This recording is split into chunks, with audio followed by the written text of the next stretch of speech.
Good morning बच्चों। मैं आप लोग को आज संसद के बारे में कुछ बताना चाहूँगा। यानी हमारे भारतीय संविधान में संसद का चर्चा जो है वो अनुच्छेद 79 में दिया गया है, अनुच्छेद 79 में दिया हुआ है। भारतीय संविधान में संसद का दो सदन है, एक राज्यसभा का सदन और एक लोकसभा का सदन।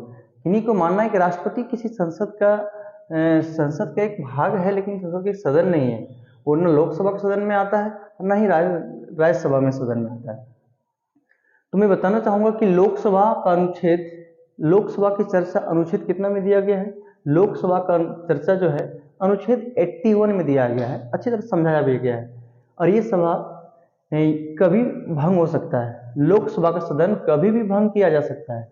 लोकसभा अस्थायी सदन होता है और ये लोकसभा को हम लोग निम्न सदन भी कहते हैं। लोकसभा निम्न सदन भी कहलाता है।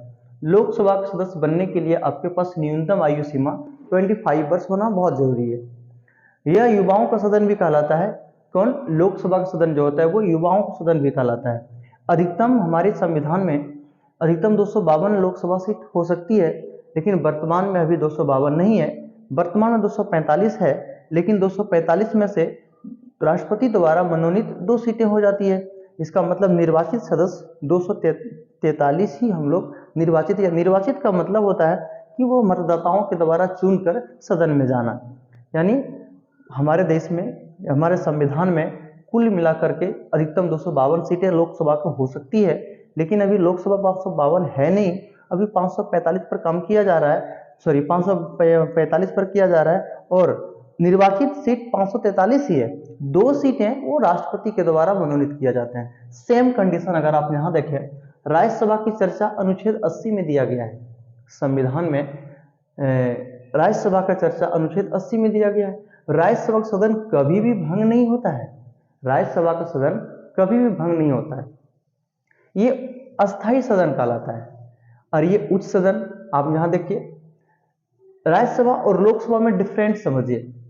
राज्यसभा का चर्चा जो दिया है अनुच्छेद 80 में, लोकसभा का चर्चा अनुच्छेद 81 में दिया गया है। और राज्यसभा भंग नहीं हो सकता है, लेकिन लोकसभा भंग हो सकता है। राज्यसभा अस्थायी सदन होता है, लोकसभा अस्थायी सदन होता है। राज्यसभा को उच्च सदन भी कहते हैं और लोकसभा को निम्न सदन भी कहते हैं। राज्यसभा के लिए बनने के लिए न्यूनतम आयु 30 वर्ष होनी चाहिए और लोकसभा में न्यूनतम आयु 25 वर्ष ही काम चल जाएगा। और राज्यसभा बूढ़ों का सदन कहलाता है और लोकसभा युवाओं का सदन। राज्यसभा में अभी में कुल सीटें 250 सीटें हो सकती है और राष्ट्रपति के द्वारा यहाँ 12 सीटें को मनोनीत किया जाता है। लेकिन वर्तमान में राज्यसभा का सीट 545 ही है।